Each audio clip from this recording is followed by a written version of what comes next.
Ketra Thompson from Ketra Thompson Hypnosis, and I'd like to give you a little tip today about the freeze response. So stay with me. And also, don't forget to subscribe below so you can get notified every time I post a new video.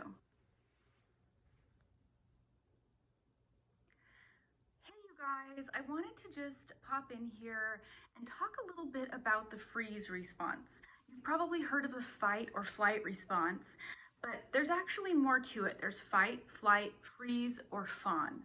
So when you're in a situation that creates anxiety or stress or fear, you're going to have either the response to fight back, or you're going to have this response to run, which would be the fear, or you're going to have the freeze, where you're completely incapable of action, or the fawn, which is being excessively nice or accommodating to the person who's actually causing damage in an attempt to restore peace, right? But I want to talk about the freeze response, and I want to explain kind of where that comes from and give you a little bit better understanding of what we can do about it and why it's happening. So a child is born with this innate sense of needing to be cared for by their caregiver. So when they cry, they need to be attended to and cared for and nurtured. And that's also called co-regulation. So they're upset, the caregiver holds them, calms them, gives them what they need, and everybody calms down. But what happens if the caregiver is actually the one causing the pain?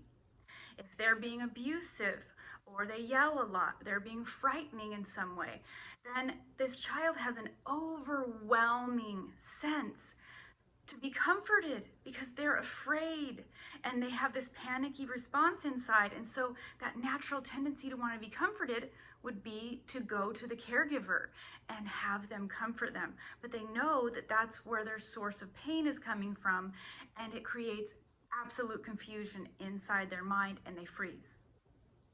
And they don't do anything. And that same response can be even more common in adults that have had that experience as a child, but they don't have to have had that experience as a child to have it as an adult.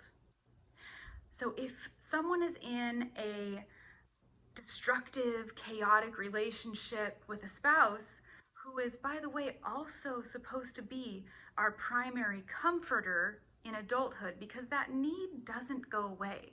That need for attachment and comfort and co-regulation stays with us our whole life. We just get more abilities around our ability to meet those needs ourselves.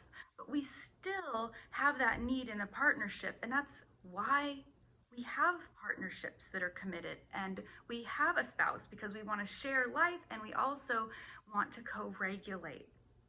But when the spouse is the one causing the pain, we can also feel like we're frozen. We don't know what to do. If we leave, it'll make it worse if we walk away. If we push in for comfort, it'll make it worse because they're the person causing the pain and they're not safe right now. So it creates a huge conflict internally.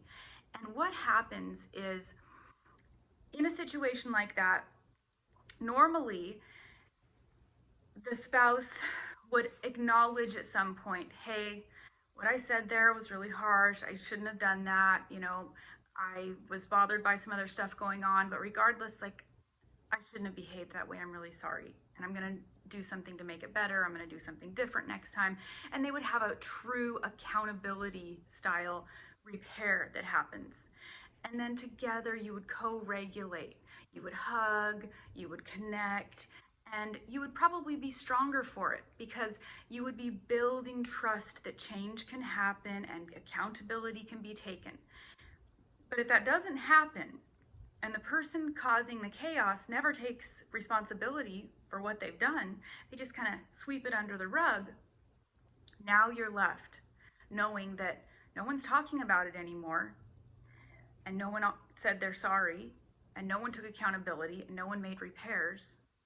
So every event that happens like that piles on top of each other, and it becomes a big pile swept under the rug, creating a dynamic where now one partner's kind of walking on eggshells, still doesn't feel like they can go to their partner to be comforted because they're not quite sure when this is going to happen again or when that pile under the rug is just going to, explode. So it creates all of this stress and chaos inside the partner that is not the toxic or destructive spouse. So the freeze response is something that's very common in this kind of relationship style.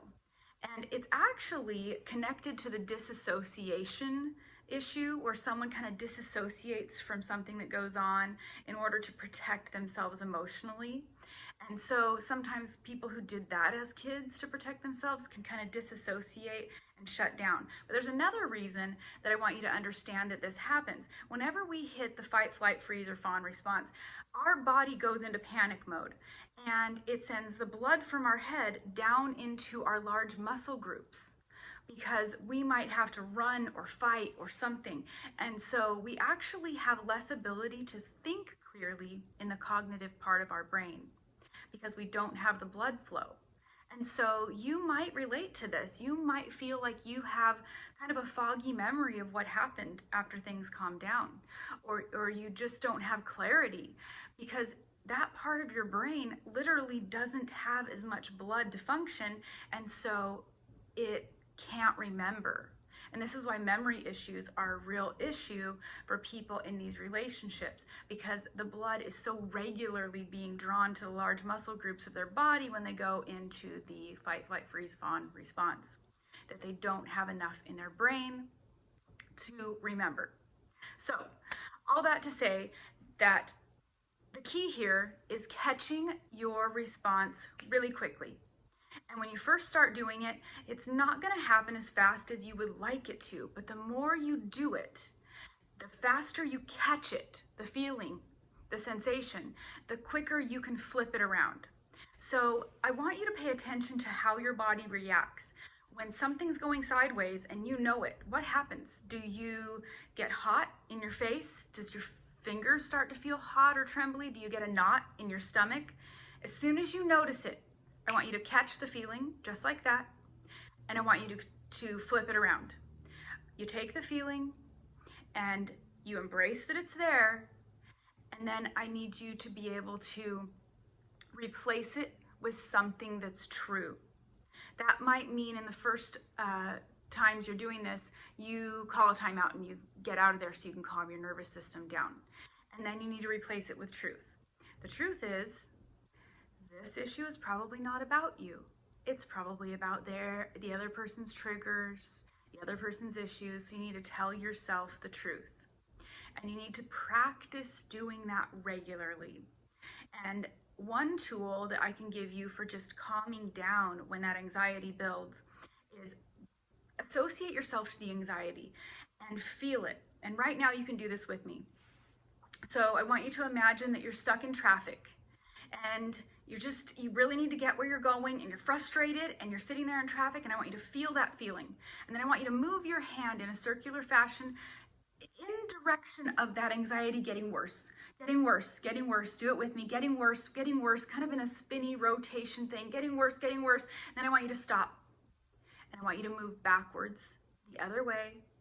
And I want you to go slower and slower and slower and slower and slower until you can feel your heart rate coming down, your nervous system calming down, get that frontal part of your brain back online, and then you can think rationally to tell yourself some truth about a situation instead of getting sucked in to that kind of conflict and going down some rabbit trail where you don't want to go. Anyway, I could go on and on about this. Just wanted to give you a little tip and let you know that that's an incredible way to stop the anxiety and slow it down. And of course, I love hypnosis. I am a hypnotist. So if hypnotherapy is something you're interested in, let me know, contact me, and I can explain it further. But you can go deeper in hypnotherapy into that part of your mind that allows you to resolve those thoughts and feelings, slow it down, calm down your nervous system, and actually get some clarity. So I hope you guys have a great day. Thanks.